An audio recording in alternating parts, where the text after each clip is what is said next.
would like to invite the convener, Dr. Praveen Kumar Anshuman sir, to address this wonderful gathering.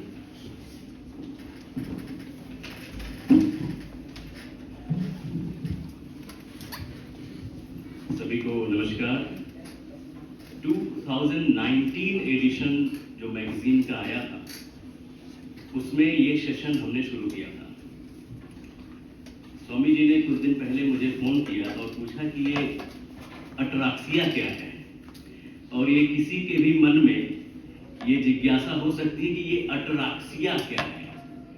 तो अट्राक्सिया वो है जो आपको attract करता हो, आपको स्वयं तक आने के लिए जो अट्रैक्ट करे वो अट्राक्सिया है। और जहां तक रूट वर्ड की बात है तो अट्राक्सिया एक ग्रीक शब्द है और इसका अर्थ है मेंटल पीस। मेंटल पीस से हम सभी वाकिफ तो होंगे ही, लेकिन मेंटल पीस जैसी कोई चीज होती नहीं है। ओशो ने एक जगह एक किताब का नाम था पीस ऑफ माइंड, और ओशो ने अपने एक व्याख्यान में बोला पीस ऑफ माइंड इस किताब का टाइटल ही गलत है, क्योंकि जहां माइंड होता है वहां पीस नहीं होती, जहां पीस होती है वहां से माइंड विदा हो जाता है।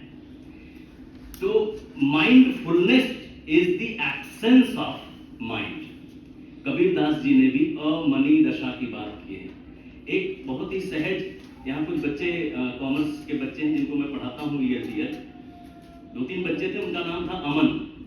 मैंने पूछा अमन का अर्थ क्या होता है, तो जाहिर सी बात है सभी को पता होता है। तो उन्होंने बोला शांति। मैंने बोला अगर अमन का अर्थ शांति होता है तो मन का अर्थ, तो उन्होंने दिमाग लगाया, बोला अशांति। बोला कभी आज तक सोचा था कि मन का मतलब अशांति होता है?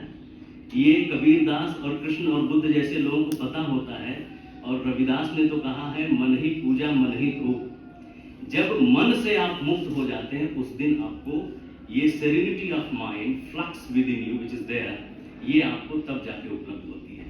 तो अट्राक्सिया का जो सेशन है वो हो तो रहा है इस एकेडमिक सेशन में अब, लेकिन होना चाहिए था शुरुआत में, क्योंकि जब तक जो माइंड है आपका वो जब पीसफुल स्टेट में नहीं पहुंचता है तब तक आपकी क्रिएटिविटी जगती नहीं है, जागृत नहीं होती है। और कल मैंने एक हमारे प्रोफेसर मित्र हैं, उन्होंने अचानक बोला कि आजकल कविताएं नहीं आ रही हैं आपकी। तो मैंने शाम तक एक कविता लिखी, मैं उस कविता का उद्धरण यहाँ पे करना चाहूँगा, और वो मेडिटेशन से रिलेटेड मुझे दिखती है।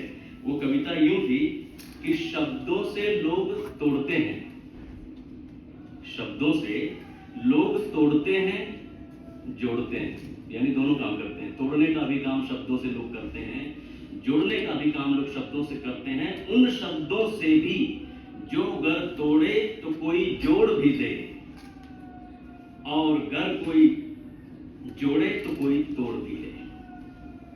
तुम्हें जोड़ना है या तोड़ना है, ये अपने आप से प्रश्न पूछना।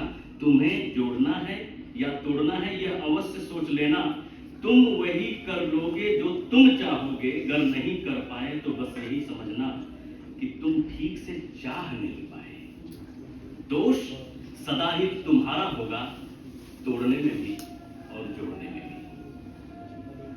भी। यानी मेडिटेशन जो है, जो ध्यान है, वो जो शब्द जोड़ते हैं उनसे जोड़ना तो सिखाता ही है, जो शब्द तोड़ते हैं उनसे भी जोड़ लेना सिखाता है।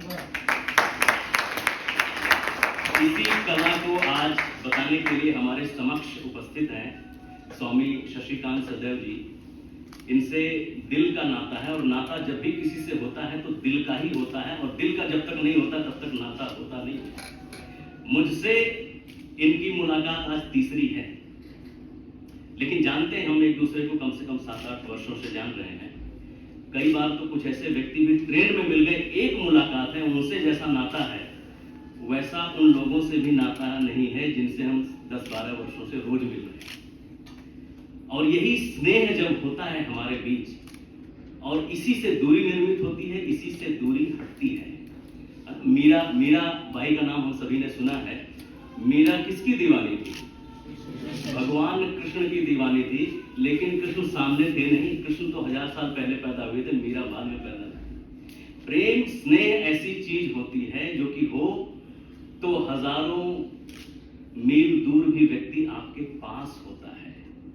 और अगर न हो तो साथ में बैठा हुआ व्यक्ति भी बहुत दूर होता है। तो मेडिटेशन हमारे जिंदगी में स्वर्ग को कैसे उतारे, सृजन को कैसे लाए, इस चीज को सिखाने के लिए आज हमारे समक्ष उपस्थित हैं स्वामी शशिकांत सदैव जी। मैं इनका स्वागत करता हूं। बहुत बहुत धन्यवाद।